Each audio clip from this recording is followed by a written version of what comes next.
The Story of King Arthur and His Knights by Howard Pyle. The conclusion. Now, after these things had happened, there was much talk about men and greater confusion and tumult.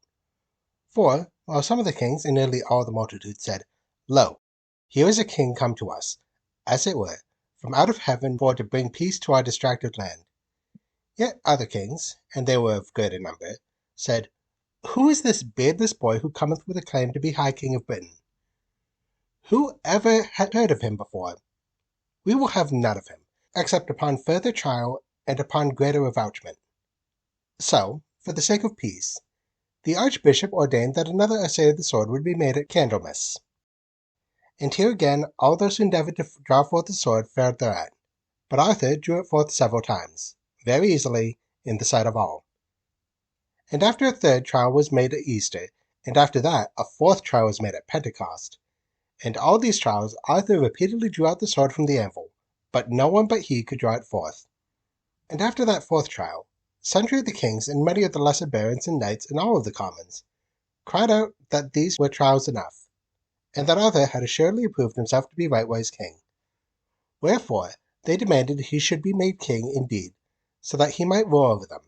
For it had come to pass that whithersoever Arthur went, great crowds followed after him, hailing him as the true son of Uther Pendragon, and rightwise overlord of Britain.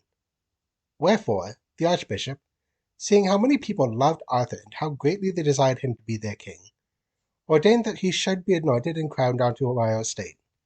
And so it was done at the great cathedral. And some say that that cathedral was St. Paul's, and some say that it was not. But when Arthur had thus been crowned, all those who opposed unto his kingship withdrew themselves in great anger, and immediately set about to prepare war against him. But the people were with Arthur and joined with him, and also did several kings, and mainly the lesser barons and knights. And with the advice of Merlin, Arthur made friends and allies of sundry other kings, and they fought two great wars with his enemies, and won both of these wars. And in the second war was fought a very famous battle nigh to the forest of Bergadine, wherefore it was called the Battle of Bergadine. And in that battle Arthur overthrew his enemies so entirely that it was not possible for them to ever hope to unite in war against him again. And of King Lot, his brother-in-law, King Arthur brought two of his sons to court for to dwell there and serve as hostages for peace thereafter. And these two were Sir Gawain and Sir Gareth. And they became, after a while, very famous and accomplished knights. And of King Urien, his other brother-in-law, Arthur brought unto his court his one son, Owain, for to hold as hostage of peace. And he also became, in time, a very famous and accomplished knight.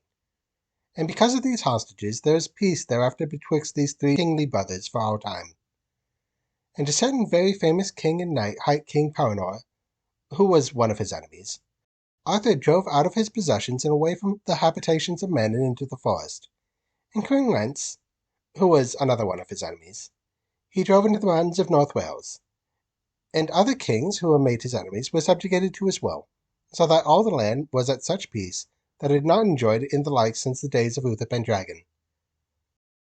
And King Arthur made Sir Kay his seneschal, as he promised to do, and he made Sir Ulfius his chamberlain, and Merlin he made his counsellor, and Sir Bodrain of Britain he made his constable. And these men were all of such a sort as greatly enhanced the glory and renown of his reign, and established him onto his throne with entire security. Now when the reign of King Arthur became thus entirely established, and when the renown of his greatness began to be known in the world, many men of noble souls, and of large spirit, and of highly knightly prowess, knights who desired above all things to achieve glory in arms and courts of chivalry, perceived that great credit and exaltation of estate were likely to be won under such a king. So it fell out that, from all parts, by little and little, there began to gather together such a court of noble, honourable knights about King Arthur, as men never beheld before at that time, and shall happily never behold again. For even to this day the history of those good knights is known to the greater part of mankind. Yea, the names of many kings and emperors have passed away, and have been forgotten, but the names of Sir Galahad, and Sir Launcelot of the Lake, and Sir Tristram of Lyonesse, and of Sir Perceval of Gales, and of Sir Gawain, and of Sir Owain, and of Sir Bors de Ganis, and many other of the noble household of worthy brotherhood, is still remembered by men. Wherefore, I think that it is very likely that so long as words shall be written, the performances of these worthies shall be remembered. So, in this history yet to be written, I have set it for my task to inform him who reads this book of many of these adventures, telling him, besides, such several circumstances as I do not believe are known unto everybody. And by, when I shall tell of the establishment of the Round Table, I shall set forth a tabulated list of a number of those worthies who at the time assembled at the court of Arthur as men chosen to found that order of the Round Table, and who, for that reason, were entitled the ancient and honorable companions of the Round Table. For though this history chiefly concerneth Arthur, yet the glory of these great honorable knights was his glory, and his glory was their glory. Wherefore one cannot tell of the glory of King Arthur without telling of the glory of these noble gentlemen aforesaid.